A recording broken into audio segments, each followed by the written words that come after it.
Muy buenas tardes, tengan todos ustedes y bienvenidos a la transmisión de Tu Nuevo Mejor Amigo, tu relación con el Laboratorio de Genética presentado por el Dr. Carlos Bacino.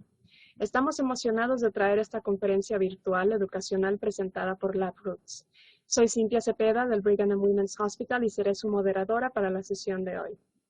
Antes de comenzar, quiero recordarles que este evento es interactivo, así que los invitamos a participar mediante preguntas que pueden realizar durante y al final de la plática. Las preguntas serán anónimas y pueden enviarlas al oprimir el botón verde de preguntas y respuestas ubicado en la esquina inferior izquierda de sus pantallas. Responderemos a tantas preguntas como nos sea posible al final de la presentación. Noten también que pueden ampliar las diapositivas de la plática al hacer clic en el icono de diapositivas localizado en la parte inferior derecha. Finalmente, si no pueden ver u oír la presentación, por favor utilicen el botón de preguntas y respuestas y háganos saber su problema. Esta es una conferencia educacional virtual y por lo tanto ofrece créditos de educación continua. Al término de la conferencia, por favor hagan clic en el botón de créditos C y E localizado en la parte inferior izquierda de la página y sigan las instrucciones. Muchas gracias y ahora me gustaría presentar al Dr. Carlos Bacino. Carlos es uno de los líderes del servicio de genética en el Texas Children's Hospital y director médico del laboratorio de citogenética de Baylor. El Dr. Bacino está principalmente involucrado en el Departamento de Genética Humana Molecular. En el área de genética clínica participa activamente en el diagnóstico y manejo de pacientes con defectos de nacimiento y enfermedades genómicas, y es miembro de la Clínica de Displasias Esqueléticas. Carlos está directamente involucrado en el entrenamiento y la supervisión de estudiantes de medicina, residentes y becarios. Como el director del laboratorio Clever de citogenética, tiene particular interés en la estructura de anormalidades cromosómicas y enfermedades genómicas, así como los mecanismos que dan origen a tales aberraciones. Una de sus áreas de interés es la epigenética y enfermedades de impronta genética, en el cual colabora con el Dr. Arthur Burdett y la Dra. Lisa Knoll para el estudio de niños con el síndrome de Angelman y es respaldado por la red del Centro de Investigación de Enfermedades Raras del NIH. Recientemente concluyeron dos estudios que utilizaron betaína, creatinina y ácido fólico para promover metilación y revertir al alelo paterno silenciado, esto con el objetivo de disminuir los síntomas del síndrome de Angelman, mediante la alteración de patrones paternos de impronta genética. Sin más que decir, agradezco a Carlos y es hora de que comience su presentación. Carlos. Gracias por la presentación. En este momento voy a comenzar mi conferencia y les quería explicar de que esta conferencia va a incluir una serie de casos clínicos para tratar de demostrar en forma más práctica los conceptos que queremos cubrir durante esta charla. Básicamente los temas a discutir en la presentación van a estar divididos en los pasos e información que son necesarios para ordenar los estudios genéticos. Vamos a discutir las estrategias acerca de cómo se solicitan los estudios y también les quiero mostrar algunos ejemplos de informes de laboratorio, el vocabulario utilizado en los informes, resultados y limitaciones. Después vamos a discutir un poco más acerca de cómo los médicos, proveedores, enfermeras, consejeras y otras personas involucradas en el cuidado médico de los pacientes pueden ayudar a mejorar este tipo de información y los beneficios de compartir esa información para mejorar los estudios genéticos. En cuanto a indicaciones para el estudio genético pueden ser variadas y de esa indicación va a depender cómo y qué tipo de estudios se hacen a los pacientes. Obviamente si estamos hablando de un estudio que se hace a nivel prenatal a los padres para ver presencia de portación de anomalías genéticas, un estudio puede ser hecho porque se han encontrado anomalías fetales por ultrasonido. En el caso de específicos, por ejemplo, un niño que aparece con o presenta con sordera, niño que presenta con dificultad en el aprendizaje, en problemas de cardiomiopatía congénita, historia familiar de cáncer, o sea, las indicaciones para un estudio son múltiples y las indicaciones van a modificar qué tipo de estudio se realiza al paciente en particular. Y le quiero dar también algunos ejemplos de qué son los tipos de estudios de los que estamos hablando. Obviamente, los médicos siempre pueden contar con la ayuda de su laboratorio regional.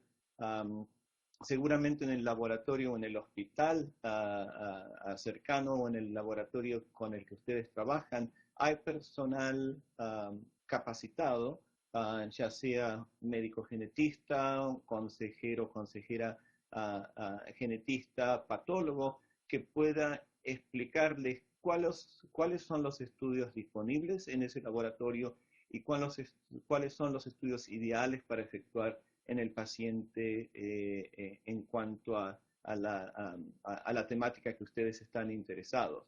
Es importante también saber, si ustedes solicitan un estudio, cuál es el costo, la sensibilidad de ese estudio y así como también el porcentaje de detección para ese estudio en particular. Por ejemplo, hay estudios que se pueden hacer en forma puntual y en forma escalonada.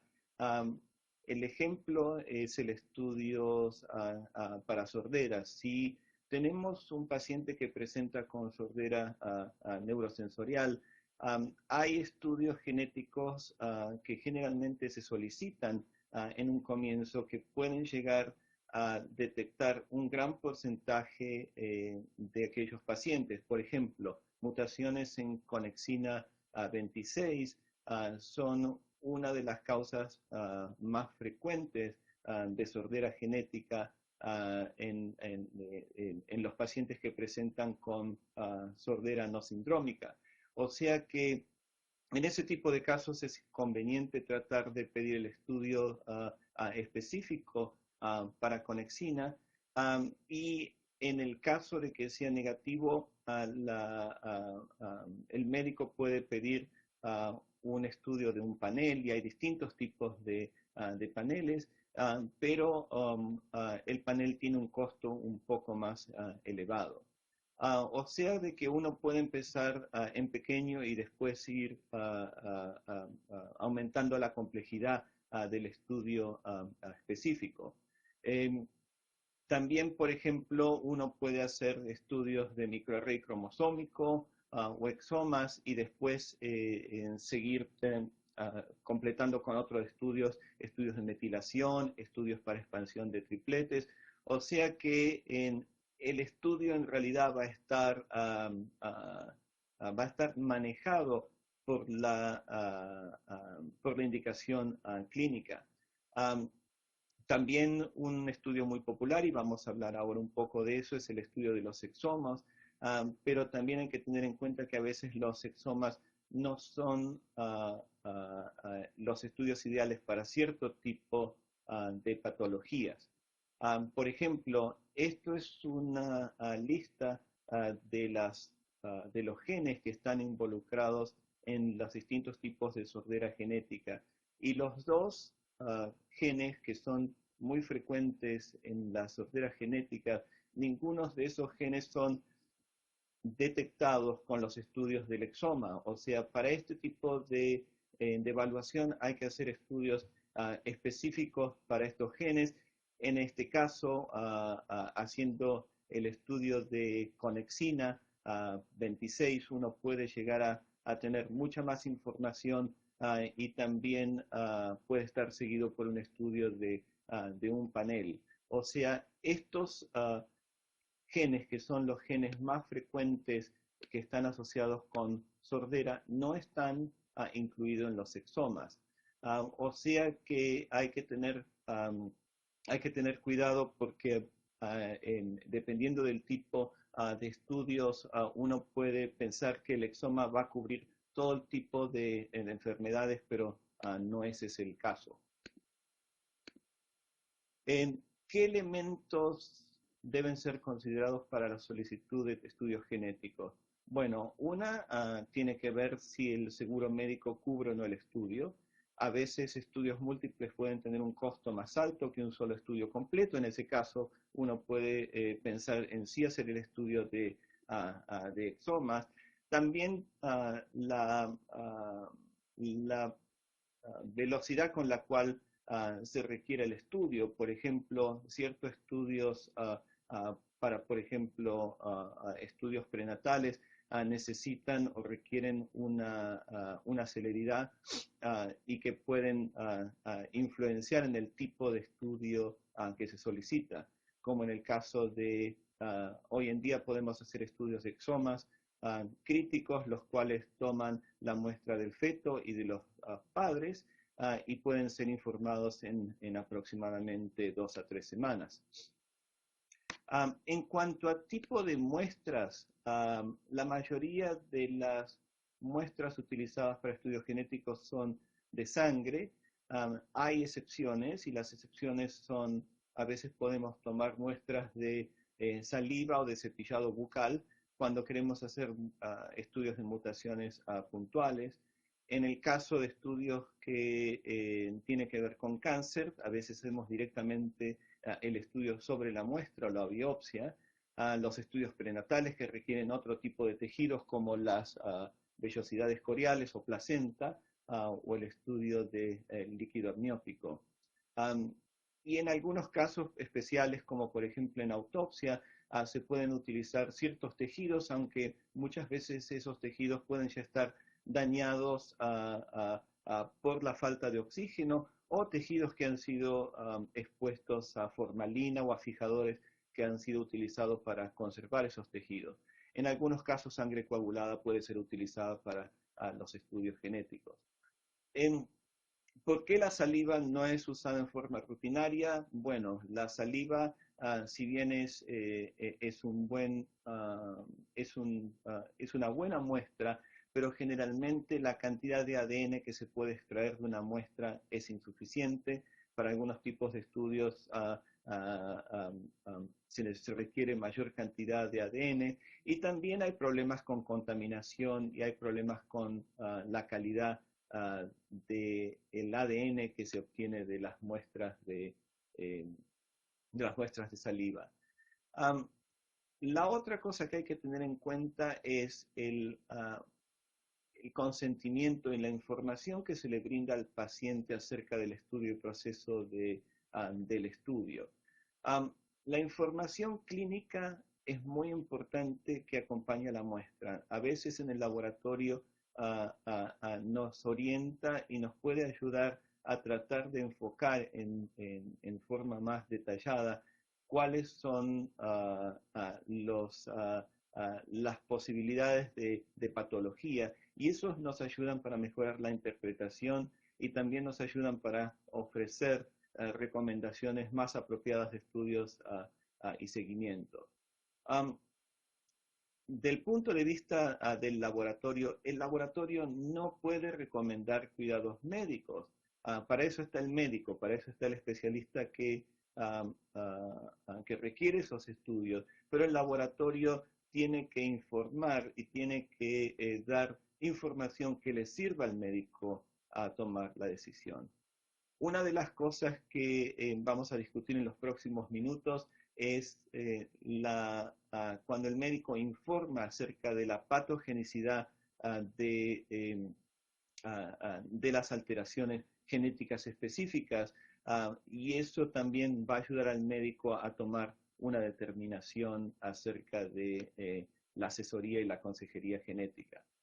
La interpretación de los resultados en ese sentido es muy importante.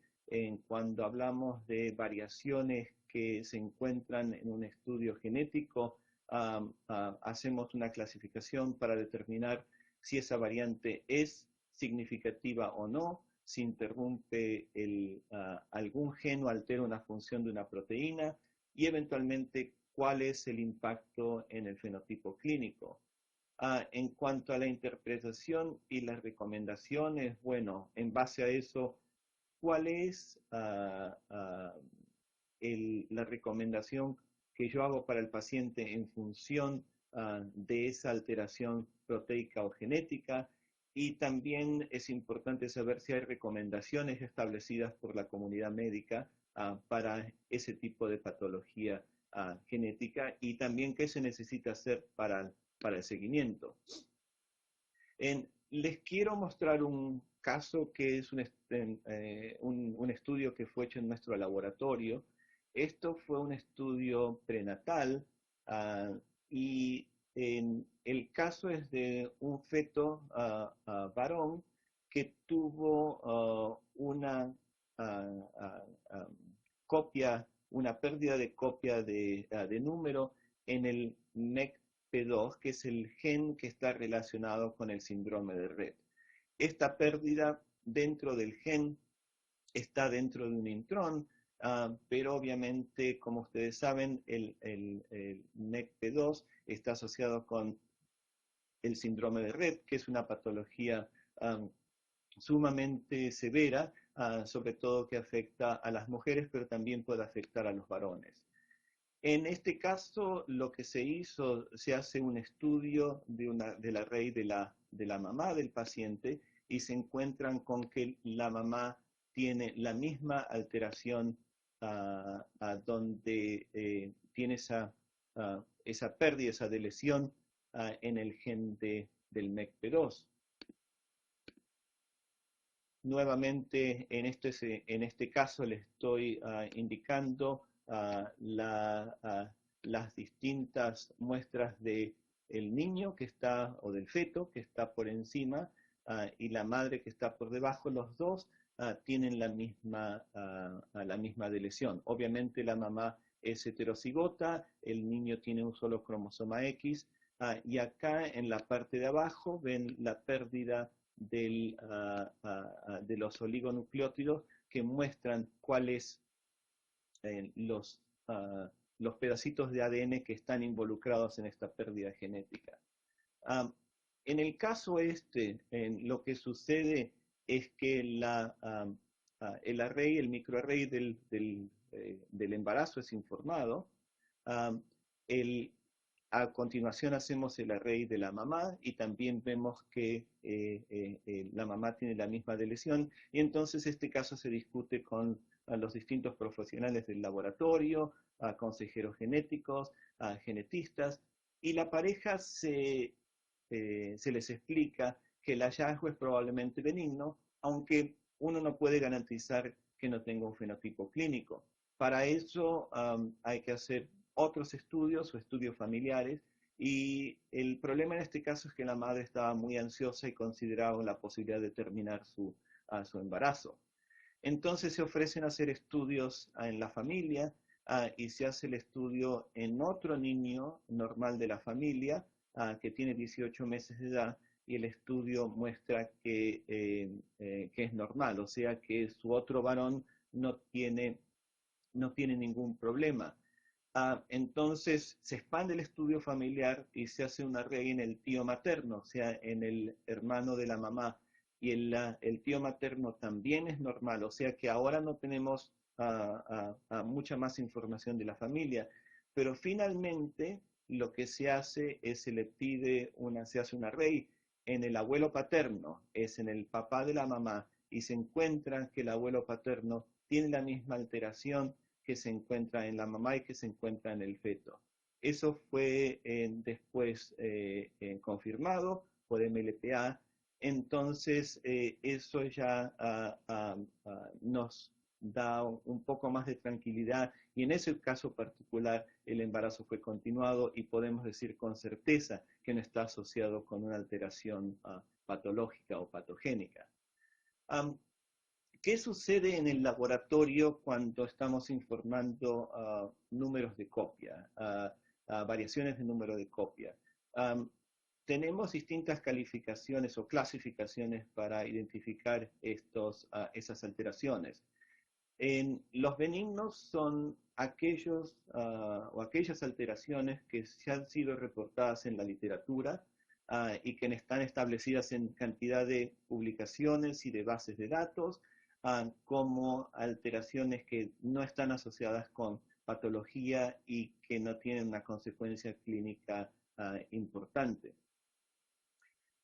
Por otro lado, en la otra punta se encuentran los números de variación de copia que son patogénicos. Estos son casos de variaciones que sabemos están asociadas con patología, tienen penetrancia y expresividad conocida, y la patogenicidad no es cuestionable. Y también generalmente incluye todas aquellas alteraciones visibles que son citogenéticamente visibles, y que sabemos que están asociadas con patología. Los que son más complicados son las variaciones de significado incierto. Y estas variaciones de significado incierto son las que a veces tenemos cuidado en informar. ¿Por qué? Porque el momento que se informan no hay información suficiente para determinar cuál es el significado clínico, o sea que puede que sea patogénica, pero la realidad es que uno no puede determinar si es de un tipo patogénica o en algunos casos puede llegar a ser benigna. Ese es uno de los casos más problemáticos que entendemos en el laboratorio. Entonces, generalmente tenemos que justificar nuestra opinión en base a la información conocida, pero la realidad es de que independientemente de nuestra opinión, siempre hay una incertidumbre en cuanto a la clasificación final. Cuando tenemos esta categoría de variación incierto, también podemos calificarlas en riesgo bajo, riesgo significativo y las que están entre medios. Las de riesgo bajo son cuando hay alteraciones en las que no hay genes en el intervalo, pero generalmente están informadas por el tamaño, están descritas en un pequeño número de controles y en bases de datos, y no aparentemente asociadas con patología. Después están las inciertas que tienen un riesgo significativo. En ese caso son duplicaciones o deleciones donde puede haber compromiso en ciertos genes que sabemos que pueden estar alterados, que pueden alterar el gen.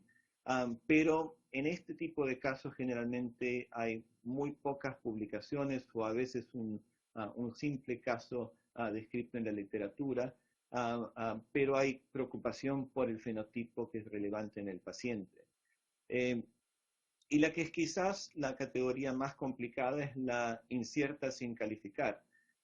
Este es el caso donde no tenemos información de la literatura, no hay tampoco mucha información en las bases de datos públicas, y los genes involucrados pueden estar o no asociados a alteraciones de dosaje o tienen una función incierta.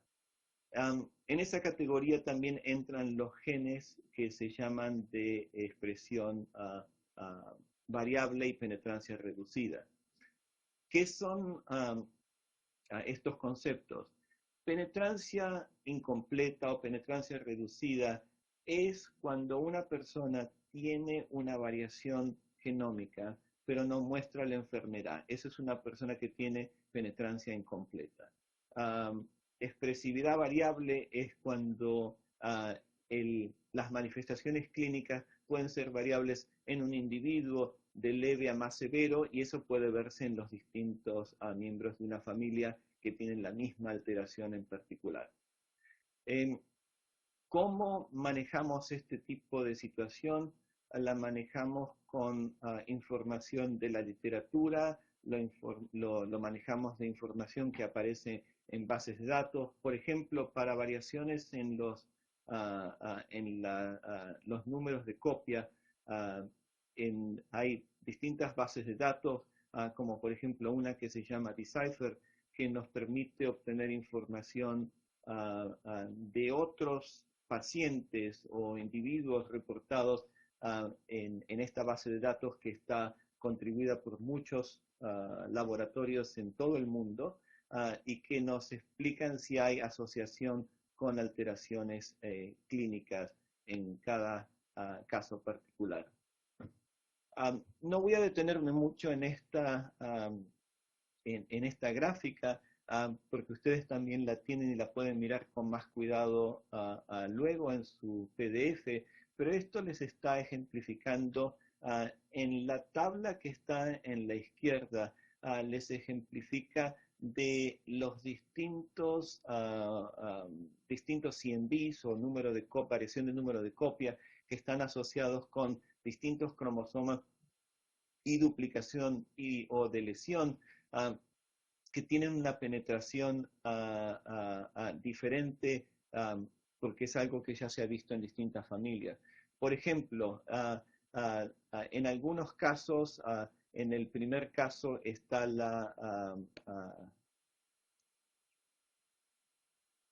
en este caso está la duplicación proximal del 1Q, donde hay una penetrancia de aproximadamente un 17%.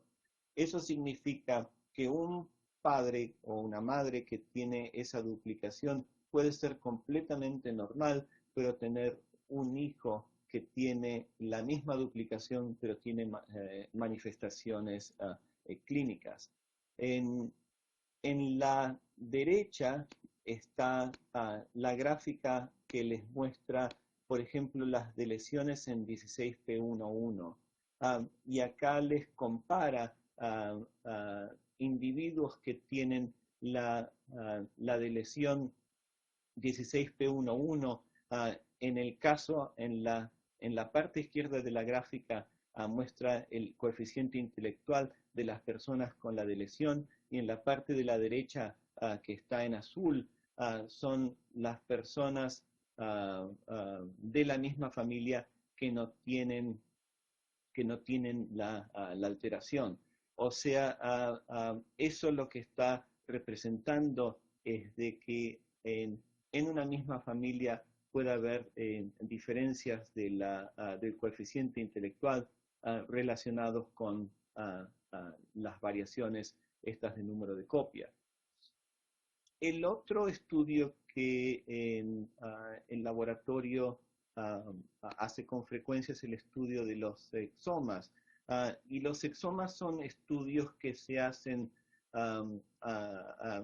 mirando la información de todos los exones, que son los genes que codifican las proteínas que sabemos están asociadas con los 20.000 genes que tenemos todos nosotros en nuestro organismo.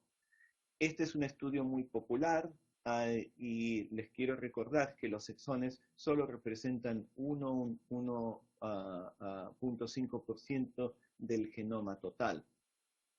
Las variaciones que encontramos en el estudio del exoma son luego interpretadas en función de bases de datos y en función del informe clínico. Acá les muestra en esta diapositiva cuáles son todos los pasos que se siguen cuando un estudio del exoma es reportado en el laboratorio. Y el proceso es bastante complejo, pero básicamente va por una serie de bases de datos que determinan si los genes en cuestión o las variaciones son patogénicas o no. Hay una revisión inicial por un director del laboratorio, donde empiezan a identificarse las distintas variantes, se aplican distintos filtros, se ve la literatura asociada y se trata de clasificar si las variantes están asociadas con algún tipo de fenotipo o patogenicidad. Cuando se determinan ya este tipo de pasos, se solicitan la confirmación por lo que se llama secuencia tipo Sanger, y después de ese nivel de estudio es revisado por otra persona que ya tiene más conocimiento de genética y generalmente empieza a hacer las comparaciones del estudio del individuo y en la mayoría de los casos también el estudio de los padres. En base a eso, después finalmente es revisado por el director médico del laboratorio y la muestra se termina informando. En el caso del informe de los exomas, nosotros en nuestro laboratorio clasificamos las variaciones del grupo número 1 al número 4. El número 1 tiene las variantes patogénicas, el número 2 tiene las dos subgrupos, variantes patogénicas posibles, y las variantes de significado incierto, aunque tienen indicación de posible patogenicidad. Después también reportamos las variantes accionables no relacionadas con el fenotipo, y hay una pequeña diferencia entre los estudios que hacemos postnatales y los prenatales, porque en la categoría 3, en los prenatales, tenemos variantes que causan enfermedad, pero generalmente no relacionadas con hallazgos prenatales, pero sí que pueden causar enfermedad en la edad adulta o en la niñez. En esta gráfica les muestro la cantidad de variaciones que normalmente se encuentran en una muestra del exoma. Aproximadamente hay 400 a 700 variantes en cada muestra. Y después de todos los filtrados y después de todo el análisis, básicamente establecemos la patogenicidad de ciertas variantes que normalmente están entre 0 y 2, las variantes relacionadas entre 4 y 9, y también tenemos otras variantes como aquellas que son accionables desde el punto de vista médico, características a veces que tienen que ver con portadores de enfermedades genéticas o recesivas, y las variantes farmacogenéticas. Cuando hacemos el estudio del exoma, hemos encontrado también que en algunos casos de pacientes con presentación más compleja puede haber variaciones que involucren a dos genes o a dos mutaciones que aparecen en forma independiente. Lo que sucede en ese tipo de casos, las alteraciones clínicas son muy diversas y muchas veces severas, entonces no encajan con una patología, pero en realidad terminan siendo el resultado de dos patologías diferentes. En nuestro laboratorio se han hecho más de 5.000 estudios del exoma, y en nuestra experiencia aproximadamente entre un 5 y 6% de los pacientes han tenido dos o inclusive más diagnósticos que están asociados con una mutación genética. Les quiero mostrar el caso de un niño que presenta a los 9 años de edad. Este chiquito presenta con problemas de debilidad, problemas en la respiración, con apneas. Tiene también otros síntomas musculares con tosis palpebral, disfagia, y este niño fue diagnosticado con una cardiomiopatía a los 8 meses de edad. La historia familiar revela que la hermana más pequeña murió a los 20 meses con un episodio febril y también problemas de apnea. Y en este caso lo que se encontró, el estudio del exoma muestra que este paciente tiene dos mutaciones en este gen que se llama RAPSIN. El gen está asociado con el síndrome de miastenia congénita, y esta es una enfermedad recesiva que está caracterizada por problemas de tosis bilateral, debilidad de miembros, afecta a los músculos esqueléticos, y esto explica la presentación del niño con apneas, con debilidad muscular y con estos problemas clínicos con el que presentó. Este tipo de enfermedades a veces pueden ser tratadas en forma exitosa con el uso de inhibidores de la acetilcolinesterasa. Lo que fue también interesante es que en el paciente se detectó otra mutación, y esta mutación fue una mutación patogénica en un gen que se llama ABCC9. El ABCC9 es un gen que está asociada con cardiomiopatía dilatada, y este gen es el que muy probablemente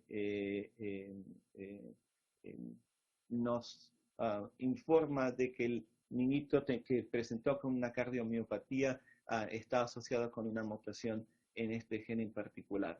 La mamá fue también secuenciada y se vio que ella era heterocigota, o sea que en ese momento se le indica o se le aconseja que vaya a ver un cardiólogo, porque si ella no tiene cardiomiopatía puede tener un problema de ese tipo en el futuro. O sea, en este caso, la correlación existe del punto de vista clínico. El niño presenta con las mutaciones, 2 mutaciones recesivas en Rapsin, y también seguramente la hermana, a la cual no se la ha podido estudiar porque falleció, muy probablemente tenía la misma enfermedad. Y por otro lado tenemos la cardiomiopatía, que nos explica el diagnóstico inicial de este niño y la posibilidad de que la madre esté afectada. La interpretación del exoma obviamente es importante, pero la interpretación nos ayuda para ver ciertas alteraciones que a veces podemos llegar a detectar, pero como les explicaba al principio, hay otro tipo de alteraciones genéticas que pueden estar asociados con otros mecanismos genéticos y no necesariamente ser detectadas por el estudio del exoma. Por ejemplo, hay situaciones donde puede haber problemas de la impronta genética o variaciones de disonía uniparental. Entonces tenemos que tener un poco de cuidado cuando un exoma es reportado como negativo, porque a veces pueden haber otros factores importantes que nos explique la patología del paciente. Les muestro otro caso de un paciente que vi hace unos años en la clínica. Este es el caso de un varón que presenta con retraso madurativo y disabilidad intelectual importante, autismo, bajo tono muscular, y tiene algunas características que nosotros las llamamos dismórficas. También tenía criptorquidia con testículos sin descender, y después también más tarde presenta con pubertad precoz. Estudios en este niño fueron bastante completos, incluyen metilación para Prader-Willi, estudios para el síndrome de fragilidad del X, estudios metabólicos, microarray, y estos estudios fueron todos normales. Acá les muestra el árbol genealógico, y con la flecha le está indicando el paciente en cuestión, que es un varón. Como ustedes ven, este niño tuvo una hermana que fue prematura y murió a los 9 meses de vida, y tenía muchos problemas, además de su prematurez, y esta niñita se la había descrito como dismórfica. Lo interesante en esta familia, que también había unos primos por parte del papá, que estaban afectados con, en un caso, una niña que tenía características muy similares al niño que consulta, y después se encuentra también de que hubo otro pequeño que murió a las 8 semanas de vida, de aparentemente de muerte súbita. En este caso, el estudio del exoma muestra una mutación en un gen que está improntado. Este se llama MAGEL2 o MAGEL2, que está en la misma región del síndrome de Prader-Willi.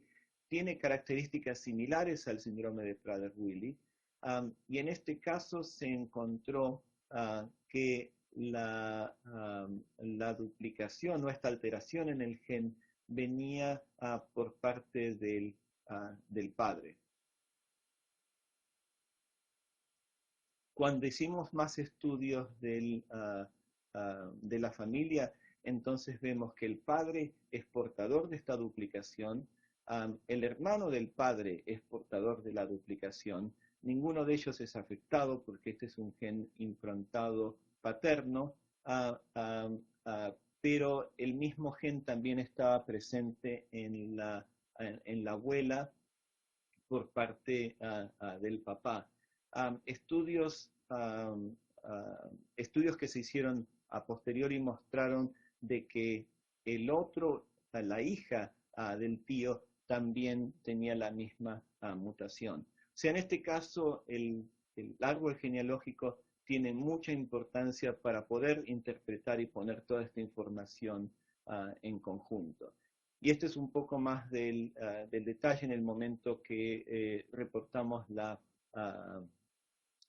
alteración en cuestión. Había algunos otros casos que fueron reportados con este mismo tipo de mutación. Esta es una enfermedad que realmente se ha identificado en los últimos 2 o 3 años. La otra cosa que le quería comentar es todo lo que tiene que ver con la cobertura de los estudios de microarray. Los estudios de microarray detectan variaciones de números de copia. En el caso de nuestro laboratorio, este es un esquema de un gen típico, en este caso el gen de la neurexina 1, cómo el gen está cubierto. Y ustedes notan que donde están los distintos exones hay una mayor cobertura de las regiones donde están los oligonucleótidos, pero también tenemos una muy buena cobertura intrónica. De esa forma garantizamos detección de pequeñas anomalías que de otra forma pueden escaparse y que muchas veces un estudio como el estudio de los exomas no puede reportar. Este es un caso, para ilustrarlo, este es un caso de una niña que presenta con malformaciones congénitas, dismorfia faciales, tiene atresia anal, reflujo renal de mucha importancia, sindactilia, anomalías esqueléticas y anomalías cardíacas. Esta paciente mostró una delesión en un gen que se llama FAM58A. Como ustedes ven en la gráfica, está mostrada acá en círculo la delesión, y acá está demostrada abajo, está demostrada los oligonucleótidos que están involucrados en esta delesión en particular. En este caso solo involucran un exón de este gen que está mostrado acá con la flecha roja, y resultó ser de que esta paciente tiene una delesión en este gen que causa esta patología que se conoce como síndrome de Starr. Esta es una patología sumamente rara, dominante, ligada al cromosoma X, y tiene todas las características básicamente similares a las que presenta nuestro paciente en particular. Esto es de una publicación de la doctora Anger, que describe por primera vez esta patología en la literatura. Les quiero mostrar otro caso clínico interesante, que es el caso de una niña que presenta con inmunodeficiencia combinada. En este caso, el exoma muestra que hay una mutación aparentemente homocigota, donde hay una pequeña duplicación dentro del gen de la IL7R, que es una interleuquina. Mutaciones en este gen están asociadas con esta patología de inmunodeficiencia combinada que se hereda normalmente en forma recesiva y está asociado con patologías, infecciones recurrentes y infecciones con microorganismos oportunistas. Este es el resumen de los resultados. En la derecha, en la parte de arriba, muestran la mutación del paciente, donde está esta duplicación aparentemente homocigota. En el caso se hace el estudio a la madre y la madre es normal, o sea, nosotros esperábamos una alteración recesiva donde el papá y la mamá compartieran la misma alteración. La mamá es normal y el papá se encuentra que tiene la alteración que es heterocigota. O sea que el papá tiene en un cromosoma el gen normal y en el otro cromosoma tiene la mutación o duplicación dentro del gen. ¿Cómo explicamos esto? En este caso, después del estudio del exoma y teniendo este resultado, se hace un estudio de microarray al paciente y se demuestra que el estudio del microarray tiene una pérdida que involucra a un solo exón de este mismo gen, de la interleuquina, el receptor de la interleuquina número 7. Y la flecha le está mostrando 3 oligonucleótidos que están deletados en este paciente en particular. Y lo que sucedió es que la mamá también comparte la misma deleción. ¿Qué pasó en este caso? Es muy simple. El exoma detectó la duplicación o la mutación en el gen, que es una duplicación dentro del gen que está presente en el padre es heterocigota o portador de la enfermedad, y la mamá resulta que tenía una deleción dentro del mismo gen en el exón número 3. La paciente que está indicada como afectada termina recibiendo 2 mutaciones de la mamá y del papá que explican la naturaleza recesiva de la enfermedad. ¿Qué sucede si un estudio genético no es concluyente? Obviamente, dependiendo del estudio genético que se pida, la detección puede ser muy variable, entre un 1% a un 60%. Nosotros ya hemos explicado un poco las variaciones de microarray y también en el caso de los exomas donde están las variaciones de estudio incierto.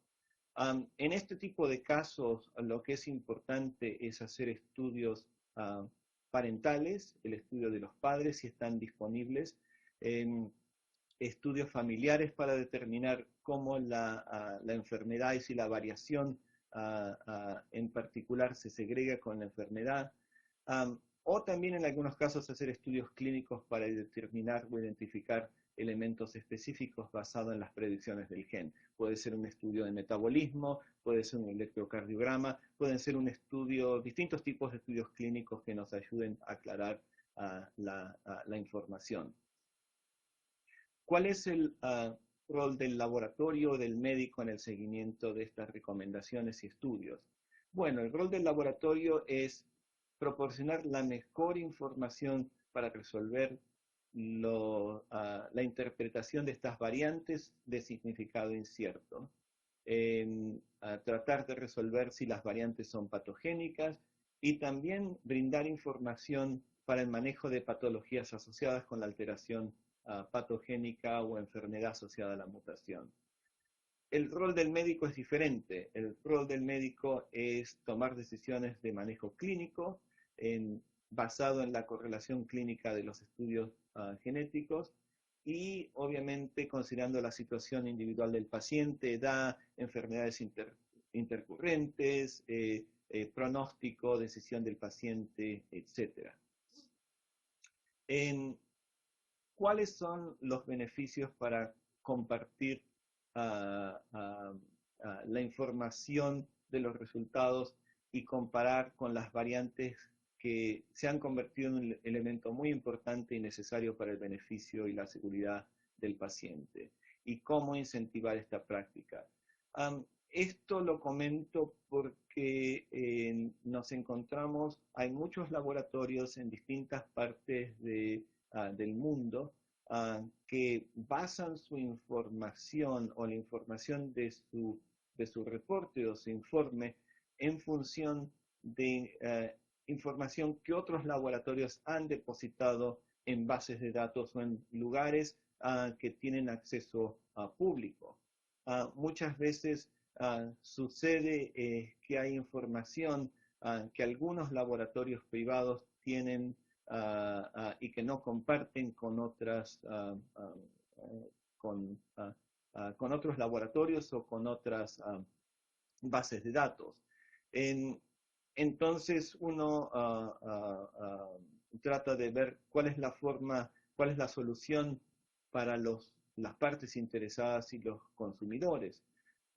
Nosotros lo que proponemos, sobre todo los que estamos trabajando en la parte académica, es en cuanto a investigación, trabajar con publicaciones que requieran depositar información de variantes patogénicas y bases de datos que tengan acceso público. Hoy en día muchas revistas científicas o médicas piden que para publicarse un artículo de un paciente X o de una familia que tiene una mutación, piden que como parte de esa entrega, de esa entrega a la revista, que se presente o que se deposite esa información en algunas bases de datos.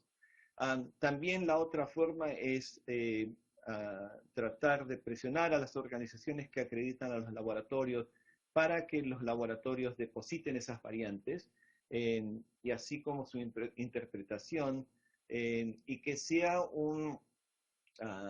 que sea parte del control de calidad para la acreditación del laboratorio.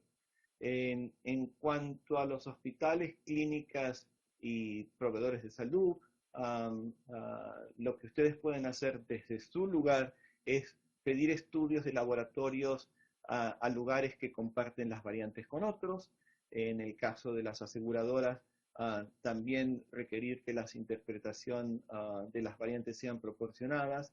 Y en el caso de los entes reguladores como la FDA en los Estados Unidos, es tratar de hacer de que califiquen a los estudios de laboratorios que no comparten interpretación y que sean considerados como de alto riesgo. Obviamente esto es una suma de ideas, no es algo que normalmente está sucediendo, pero es algo que nos gustaría que pueda suceder en el futuro para poder ayudar con todas estas variaciones de interpretación incierta.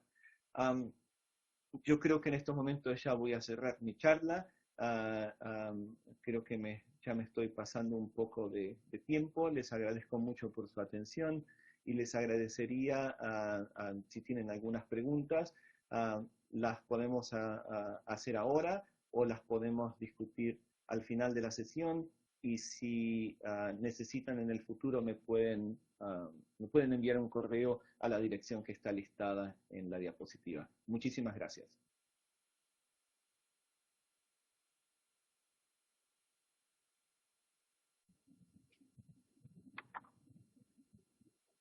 Muchísimas gracias, Carlos, por esta muy interesante presentación.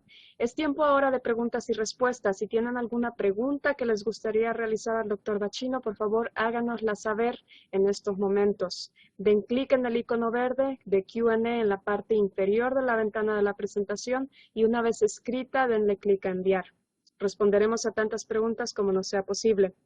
La primera pregunta es, ¿por qué seguir haciendo microarreglos o paneles de genes y en su lugar utilizar exomas para todos los diagnósticos? Carlos, ¿qué piensas al respecto?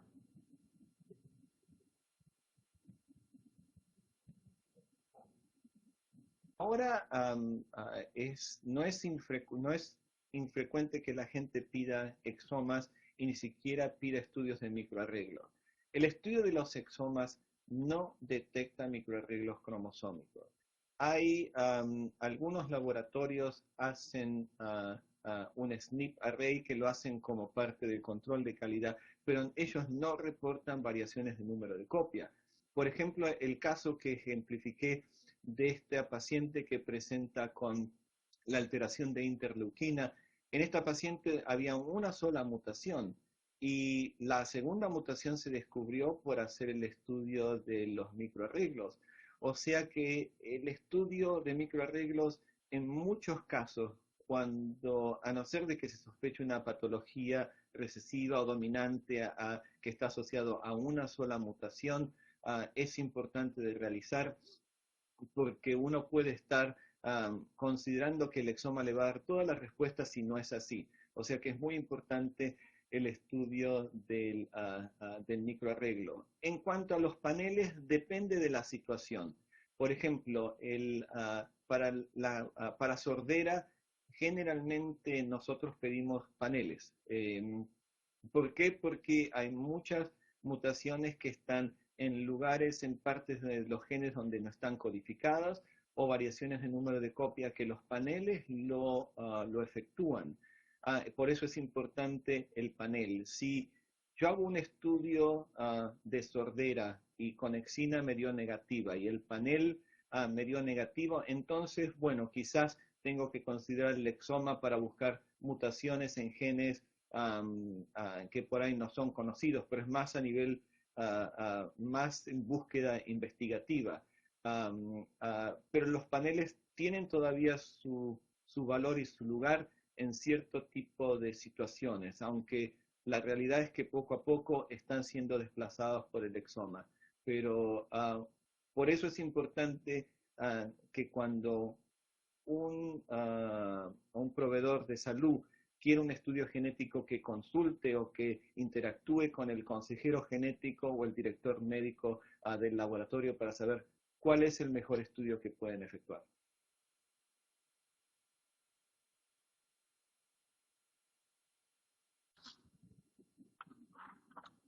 Perfecto, muchas gracias por esa respuesta.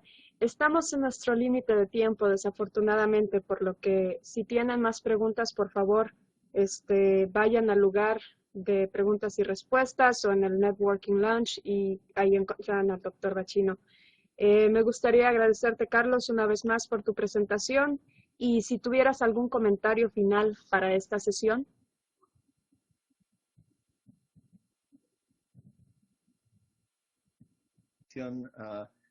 De genética humana, American Society of Human Genetics, por darme esta oportunidad para dar esta conferencia y conectarme con ustedes. Perdón que la charla ha durado un poquito más de lo que debía, así que voy ahora al lounge para contestar cualquier pregunta que puedan tener. Muchísimas gracias, Cintia, por tu tiempo.